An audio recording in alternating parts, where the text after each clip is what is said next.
Oh my god! Allô petit ninja, comment ça va? Perséphone ici. Hey, aujourd'hui, bienvenue au show normal. Hey. Devine de quoi qu'on va parler aujourd'hui. Comic book! Est-ce que t'es contente qu'on parle de comic book? Toi, est-ce que t'es contente qu'on parle de comic book? Moi, je suis full contente. Je suis toujours contente. Yay! Je veux dire, ma caméra est toujours... Caméra woman est toujours contente quand on parle d'affaires qui est contente d'être contente. Yeah! Mais avant, il y a des gens qui m'ont fait des commentaires, mais pas sur la chaîne encore, mais dans le privé, qui m'ont dit, mais là, Perséphone, tu parles pas beaucoup de ta transition, tu parles pas de ta transition dans tes vidéos, c'est un peu bizarre, penses-tu que tu pourras en partager un peu? Alors, oui, écoute, aujourd'hui, les gens me demandent parfois si je suis opéré, et je leur dis, oui, je suis circoncise. Explosion de cerveau! On va parler du premier comic ever. Un comic qui a été... le premier comic reconnu a été publié en 1837 et c'était The Adventure of Obadiah Old Doc. J'ai aucune idée que c'est que Monsieur Obadiah Old Doc, mais c'est vraiment un méchant nom pour un premier héros de comic. Fast forward encore dans le temps, on avance et là c'est surtout ce qui a beaucoup de succès, surtout dans la fin de la Deuxième Guerre mondiale et au début des années 60, c'est les super-héros! Les dudes avec des sauts en couleur qui ont des super pouvoirs, puis dans ce temps-là, sont tous plus OP les uns que les autres. Et au début, il y a beaucoup de compagnies de comics, de super-héros. Puis tranquillement, pas vite, il y a comme un conglomérat qui se crée. DC achète plein de petites compagnies, puis leurs héros on the side. Et là, il y a Marvel qui crée sa propre affaire et Marvel récupère Captain America. Et finalement, les gens, surtout quand ils pensent comics, surtout mainstream, ils pensent surtout Marvel versus DC. DC Comics, tu sais, Superman, Batman, Aquaman, The Flash, puis Green Arrow qui sont rendus très populaires grâce à leurs séries télévisées respectives. Voilà. Et Marvel, on s'entend, Marvel est super méga reconnu parce qu'à cette heure, c'est que leurs films font à peu près un gazillion plus de cash que les comics ont fait depuis le début des temps. Et si tu veux connaître la vraie... C'est quoi la différence entre un héros de DC puis un héros de Marvel? Le sais-tu, toi? Non, je sais pas. Est-ce que tu pourrais me le dire, s'il te plaît? Ça va me faire plaisir de te le dire, Caméra Woman. Eh bien, vois-tu? Les héros de DC, c'est des héros qu'on aspire à être.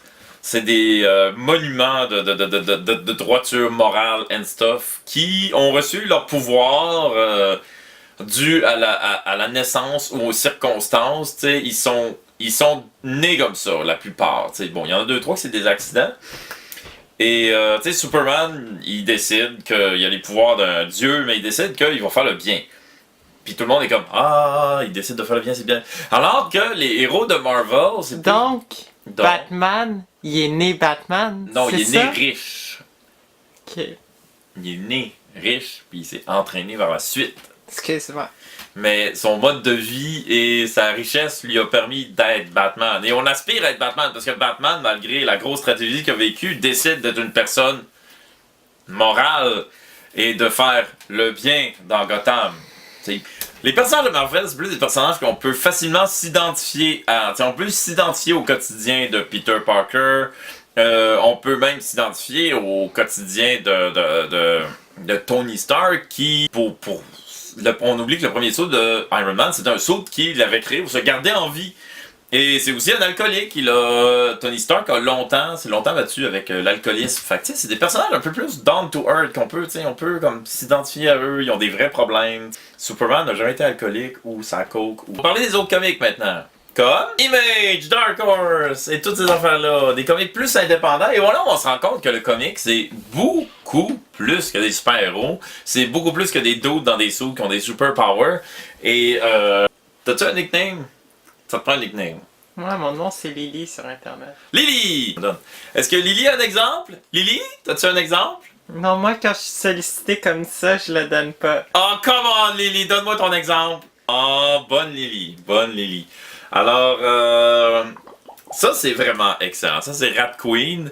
Et c'est très queer, comme ça tombe bien, hein, on est queer. Fait que voilà, un bel exemple de bande dessinée queer qui est publiée par Image.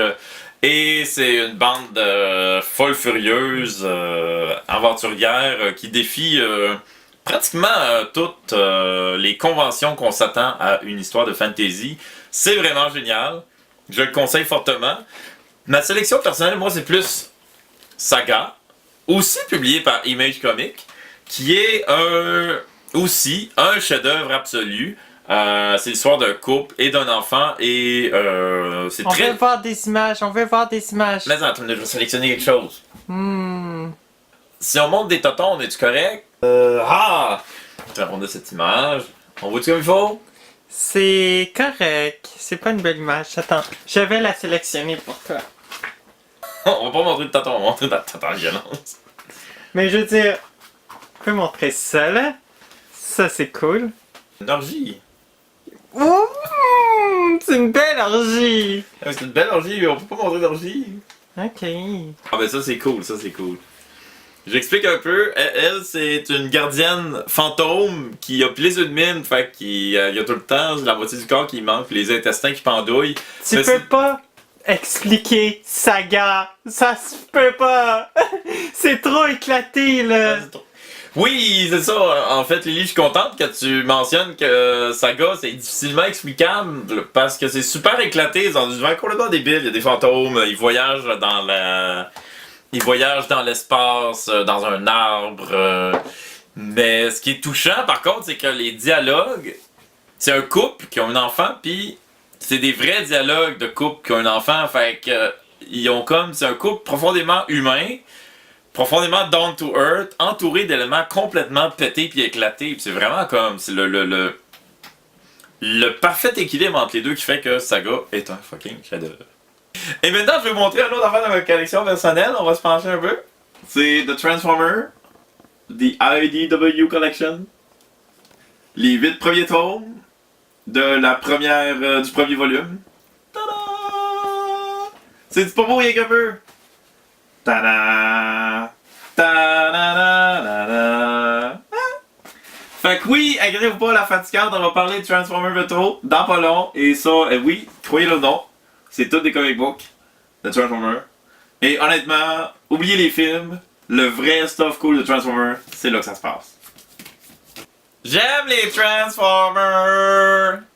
Une petite affaire avant de partir, on va vous expliquer avant la forme originale, parce que ça c'est tout des recueils and stuff, mais originalement, à une époque ancienne, le format bande dessinée c'était ça, c'était un fascicule qu'on achetait, genre là j'ai pris un très bizarre exemple, c'est Transformer Generation 2, et c'était un fascicule qu'on achète et qui sort habituellement, quand tout va bien, mensuellement, et essentiellement c'est le format traditionnel du comic, c'est un fascicule dans lequel il y a 22 pages d'histoire et c'est entrecoupé d'annonces. Et moi, ce que j'aime quand je lis mes vieux comic books, ce que je trouve vraiment le fun quand je lis mes vieux comic books, c'est de voir les annonces, parce que les annonces, c'est des fenêtres dans le temps, genre. Ça nous rappelle l'époque où c'est que ça a été pris. Comme ça, c'est comme... j'ai aucune idée c'est une annonce de quoi. Ça a l'air d'être une annonce de Ren and Stimpy. Je pourrais pas dire exactement qu'est-ce qui se passe dans cette annonce-là. C'est supposé être un jeu vidéo, c'est supposé être une annonce de la série ou des VHS qui sont sortis. I don't know, parce que c'était des VHS dans ce temps-là. C'est des annonces de VHS. Quand on sera rendu plus avancé, on parlera plus de la période des années 90, vraiment drôle, avec toutes les gimmicks de pochettes, puis toutes les années 90 pour le comic, là, c'est une année riche en histoire et riche en idées ridicules. Youngblood! Youngblood! Youngblood! Youngblood! Fait que oui, un jour, on va prendre une chronique, on va juste parler des années 90, des extreme 90s comics, puis de toutes ces affaires-là. C'est une période riche en histoire en elle-même. Et aussi, peut-être qu'on en reviendra aussi plus loin dans le temps, et qu'on abordera des trucs plus pointus, plus des périodes. Peut-être même faire un show par décennie. Mais pour l'instant, c'était on ratisse large, Parce que c'est comme ça au show normal. On ratisse large puis on focus. And stuff. N'oubliez pas de subscriber et de liker. And stuff. Alright? À bientôt. Merci. C'était le show normal. Jules a chassé son premier mammouth and stuff avec des... De Jules? Il devait s'appeler Jules ou... Il y avait pas de nom, là. Eh oui, c'est un...